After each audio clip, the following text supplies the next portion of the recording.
नमस्कार बंधुरा होम कुक्से आपनादेर सकलके स्वागत। आजके रेसिपि डाँटा बड़ी दिए रुई माछेर पातला झोल। এই গরমে দুপুরবেলা এরকম পাতলা ঝোল খেলে শরীর একদমই ভালো থাকবে।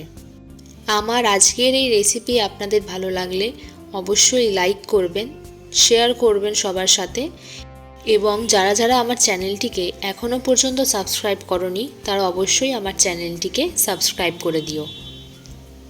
তাহলে চলুন দেখা যাক আমি কিভাবে ডাঁটা বড়ি দিয়ে রুই মাছের পাতলা ঝোলটি খুবই কম সময়ে তাড়াতাড়ি বানিয়ে ফেলি। কড়াইতে বেশ কিছুটা তেল দিয়ে তেলটাকে খুব ভালো মতো করে গরম করে নিয়েছি। তার মধ্যে আমি মাছগুলোকে দিয়ে দিলাম।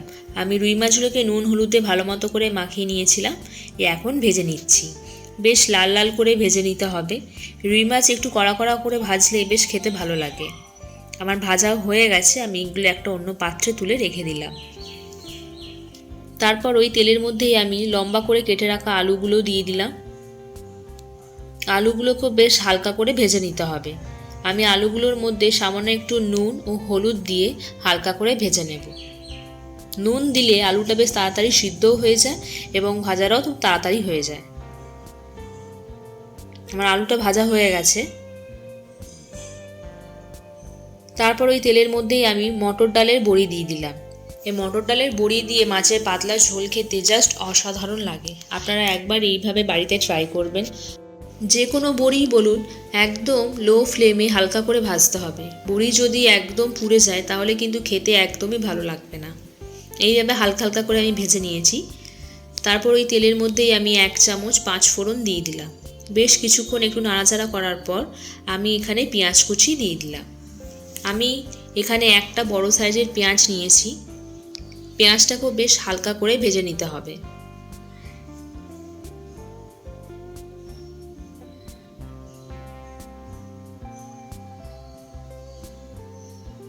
পেঁয়াজটা হালকা করে ভাজা হয়ে গেছে। দেখুন আমি এরকম করে পেঁয়াজটা হালকা হালকা করে ভেজে নিয়েছি। তারপর ওর মধ্যে চেরা কাঁচা লঙ্কা ও টমেটো কুচি দিয়ে দিলাম।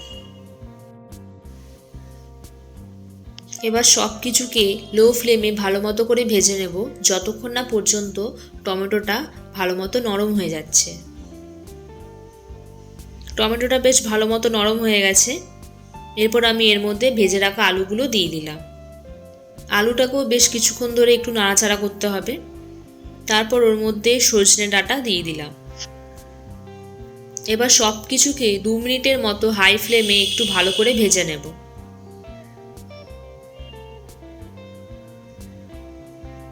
ভালো করে ভাজা হয়ে গেছে। এরপর আমি এর মধ্যে পরিমাণ মতো জল দিয়ে দিলাম।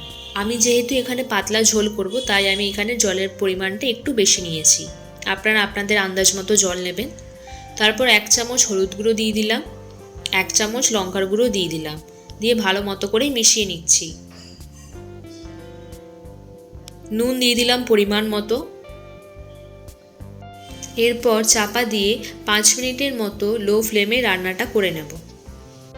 5 মিনিট পর ঢাকাটা খুলে দিলাম। ঝোল খুব ভালো মতো করে ফুটতে শুরু করেছে। এরপর আমি এর মধ্যে ভেজে রাখা মাছগুলো দিয়ে দিলাম।